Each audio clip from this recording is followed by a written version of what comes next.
પોર્ટફોલિયોના ધ્રુમિલ વેઠલાણી જોડાયા છે। ધ્રુમિલજી, સ્વાગત આપનું। Very good morning. અને ખાસ કરીને આજના દિવસે હવે બજાર જુઓ, છેલ્લા 3 દિવસમાં સારી તેજી જોઈ છે। આજે હવે થોડુંક અહીંયાથી બજાર થાક ખાઈ રહ્યું છે। કયા રેઝિસ્ટન્સ લેવલને અત્યારે તમે ફોલો કરી રહ્યા છો? ખાસ હવે બજાર માટે શું રણનીતિ રાખશો?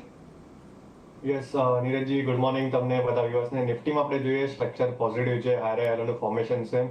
હેવિંગ સેડ ધેટ કાલનો જે ડેટા છે થોડો કન્ફ્યુઝિંગ છે, બીકોઝ તમે જુઓ નિફ્ટીમાં શોર્ટ જે ઓછા થયા છે, મિડ કેપમાં શોર્ટ્સ વધ્યા છે। Having said that mid cap index is nearly all time high. નિફ્ટીમાં આપણે જોઈએ 25,900 નું રેઝિસ્ટન્સ છે। ઓપ્શન્સ ડેટા પર પર્ટિક્યુલરલી આપણે વાત કરીએ, જે પીસીઆર ડેટા છે, it is near 1। So clearly એક ટગ ઓફ વોર ચાલે છે। 25,900 એક ઇમ્પોર્ટન્ટ રેઝિસ્ટન્સ છે।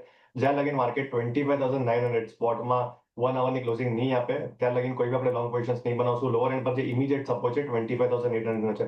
તો નિફ્ટી આજે 100 પોઈન્ટના રેન્જમાં કામકાજ કરી શકે છે। 25,800 એક સપોર્ટનું કામ કરશે સ્પોટમાં અને 25,900 એક રેઝિસ્ટન્સનું કામ કરશે। બેંક નિફ્ટીની આપણે વાત કરીએ, સો બેંક નિફ્ટીમાં નો ડાઉટ આઉટલુક અહીંયા પોઝિટિવ બને છે, બીકોઝ તમે જો ઓવરઓલ લોઅર એન્ડ પર એક સ્ટ્રોંગ કેન્ડલસ્ટિક બની છે, ત્યારબાદ ફોલો થ્રુ બાઇંગ જોવા મળે છે। આજે બી આપણે જોઈએ એક અપસાઇડ પર ઇમિડિયેટ રેઝિસ્ટન્સ છે 58,500। જો આ લેવલ્સ ક્લિયર થશે ઇન્ટરડે બેસિસ આપણને 58,700 ના લેવલ બી જોવા મળી શકે છે। બેક ટુ બેક આપણે જો 9 દિવસની મૂવ એવરેજ પાસે બેંક નિફ્ટી સપોર્ટ લે છે। 58,000 પર મેક્સિમમ પુટ કોન્સન્ટ્રેશન જોવા મળે છે। જ્યાં લગીન 58,000 ઉપર બેંક નિફ્ટી પ્લેસ છે, આઉટલુક પોઝિટિવ છે। અપસાઇડ પર આપણને 58,700 લેવલ જોવા મળી શકે છે।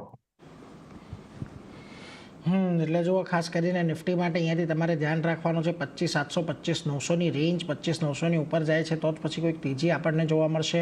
નીચેમાં આજના દિવસમાં 25,800નો એક મહત્વનો સપોર્ટ છે, જેને આપણે અહીંયાથી ધ્યાનમાં રાખવાનો છે। અને બેંક નિફ્ટીમાં પણ તમને 58,500ની આજુબાજુના જે ગઈકાલે પણ એક આપણને રેઝિસ્ટન્સ નડ્યા હતા, એની ઉપર જવું થોડુંક તેજી માટે વધારે ઇમ્પોર્ટન્ટ રહેશે, એટલે એના પર એક નજર રાખજો। પરંતુ આ સાથે